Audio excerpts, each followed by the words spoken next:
obviously being the MVP of this tournament the last 2 years. That's the MVP. Actually, he was today, though. MVP. But can you talk about, of course, between the two of you and Farad, I apologize.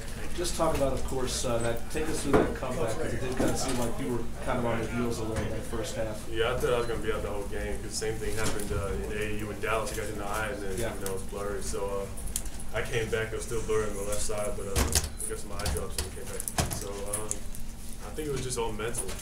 We physically were fine. It's just mental, to keep the composure. And do you feel like this team just, with 3 years in a row, what more could you ask for about this group of guys? Nothing. They did everything. Coach Boyle is here now. Coach, third straight victory. The number of titles ties you with Philly for most in this tournament. Your opinions of the game? What maybe turned around second half? Well, first of all, I want to say I think Ben was here the second half of he only played 3 games with an injury. The second half of his sophomore year, I think he was 62-1 with 3 national championships at Montverde.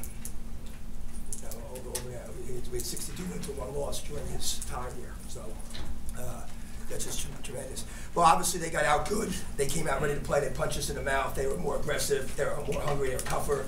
And we played a little soft in the beginning of the game. And Ben got hurt, and we were struggling. We were probably lucky to only be down 7 at halftime.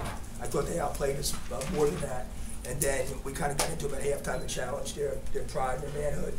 And I think that was a big part of the difference. And Farad was able to keep us in the game in the first half, making a number of threes. And he's really a great story, because he probably averaged like 15, 16 in Indianapolis last year. His father took a job with a gentleman from school and came here. I had no idea who he was the first day working in school. Comes in a situation where there's a lot of games he didn't get to play. There was sometimes 4 or 5 games in a row to get in. And then he comes in and makes 2 shots in a game.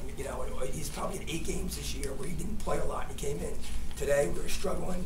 He made a big 3 yesterday to put us up 3 against Finley, and then today. But just a tribute to him and his character. A lot of kids would have quit. A lot of kids would have blamed the coach, blamed somebody else. He just worked hard every day. He knew we had to get a little better defensively with the guards who play, and he just kept doing it. And, arguably he's the MVP, possibly. I don't know if there's an award or not, but he has as much right as anybody to win the MVP in today's game. How about Noah Dickerson? How big was he down this stretch? Well, Noah, I thought 2 huge plays was when Martez Cameron lobbed to Ben on the deep out of bounds play. Just lobbed it in. We were in the deep corner in front of our bench, over the top, and then Noah was rebounded. The shot clock almost expired. That was a huge play. They were coming back. We're not a great foul shooting team, so we wanted to get a little space. Because but it's funny. Usually when we need to make foul shots, we do. And he's a good example of that. He is streaky on the foul line, but he almost always steps in up in the end. But Noah, again, he's a senior. He was here 2 years, and like I said the other day, he's been hurt almost for 2 years.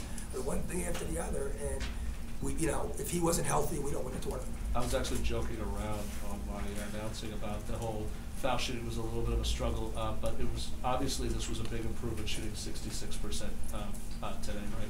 Well, better than the last couple of games. Other questions? Jim?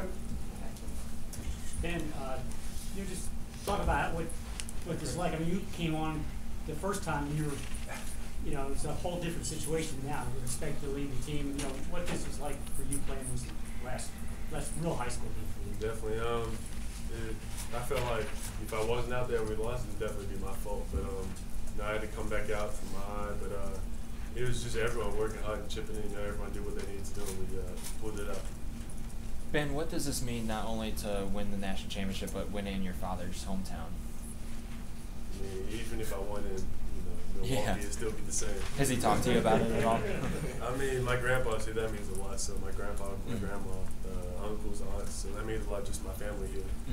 Farad, with Martez, of course, having the big game yesterday. And again, Coach mentioning that really he didn't really know much about you until really the beginning of this year. Just talk about, I guess, what better way to settle this than in probably the biggest game on national television. Talk about that. Well, I know my role has always been just to knock down shots, and my teammates tell me if I try to do too much, or even if I don't shoot, they'll tell me shoot when you open. I'll miss three, they'll tell me shoot. So today I got a lot of looks. He did a good job passing the ball. Point guard did a good job passing the ball. They went in. And he also had 5 rebounds. Ben, coming in from Chicago, here to New York, and just played 5 games in a row. I mean, the scrimmage games. How did you just overcome it, just the power that you had at the end of the game today to take control? I mean, I don't really get tired, so. I'm beat up. I got cuts and scratches, but I don't really get tired. I mean, it's all mental. Well, congratulations. Thank you. Ben, at what point during the fourth quarter did you kind of start to get comfortable? It felt like the charge and then the basket down the other end kind of got you and everybody going. It was just making basketball plays. You know, he drove the ball. He wasn't slowing down. So after that second charge, I knew they were kind of, on that feet on the heels. So as soon as that happened, we kind of had the edge.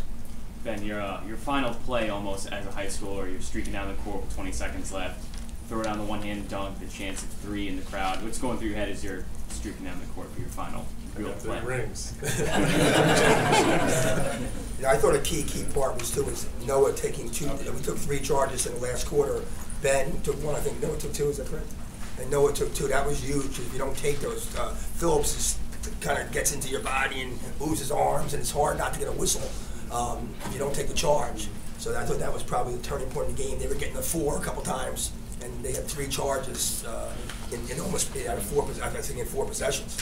Yeah, Coach, talk about, of course, a guy like Steve Smith who's been in this. I'm sorry. No, go ahead. You talk about, last 2 years you played a great team like Oak Hill. You talk about a guy like Steve Smith who's been coaching for 3 decades. Talk about, I guess, what it means, to play against a guy like that and against a team like Oak Hill. Me and Steve are very, very good friends. We've worked in Nike camps for years. Not anymore, but we did that for years. And when we would do that, we would always, eat together, go out together, and whenever I see him on the road. So I never want to lose, but if I lose to somebody, I want it to be him, because I have a great respect for him, what he's done, and like I said, he's also a great friend. Okay, a couple more questions because we have Oak Hill waiting, and everybody's got travel problems there. Obviously, you guys have played a little bit in Ben's shadow all year, but can't win a game with one guy. Talk about how you felt like everybody else stepped up, not including yourself, of course. I mean, for the seniors, this is our last game as high schoolers, and we ran too many ladders not to come out with a win. That's how we felt. We ran so much, we worked so hard throughout the whole year, and everybody knew we came out, got punched in the mouth at halftime, supposed to go shoot us out, and we all just knew that it's our